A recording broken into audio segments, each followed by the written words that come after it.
مجھ علی کا نام رکھا ہے، وہاں میرے بابا ابو طالب کا نام رکھا ہے۔ تیری نبوت کے لیے کوفہ کے منبر پہ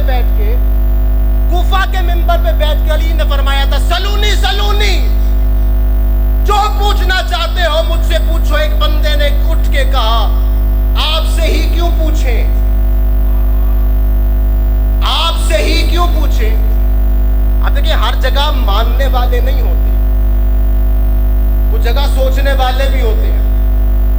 اس وقت بھی کچھ سوچنے والے تھے علی کو، ہر جگہ ماننے والے نہیں ہوتے، سوچنے والے بھی ہوتے ہیں۔ اور مجھے وہ عقل کا اندھا سمجھ نہیں آتا جسے غدیر کا مولا سمجھ نہیں آتا، مجھے وہ عقل کا اندھا سمجھ نہیں آتا۔ چند مصرے، مجھے وہ عقل کا اندھا سمجھ نہیں آتا جسے غدیر کا مولا سمجھ نہیں آتا، جسے غدیر کا مولا سمجھ نہیں آتا۔ اور میرے شہر کا حافظ بھی کیسا حافظ ہے، کتاب یاد ہے نقطہ سمجھ نہیں آتا،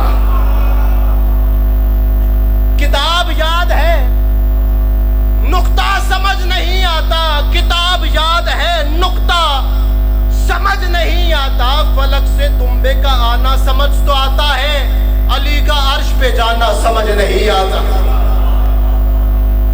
یہاں پہ ہر کسی آخری 4 مصرے سنیے گا، ہر کسی کے ذہن میں علی آتا بھی نہیں، ہر انسان نہیں سمجھ سکتا کہ علی کس کمال کا نام ہے، کس بلندی کا نام ہے۔ یہ نیّر سرسوی صاحب کا قلم ہے، ان کا کلام ہے، ان کا قلم اٹھتا ہے اور وہ لکھتے ہیں وہ پاؤں رکھے، آخری 4 مصرے، وہ پاؤں رکھے دوش پیمبر پہ کھڑے ہیں،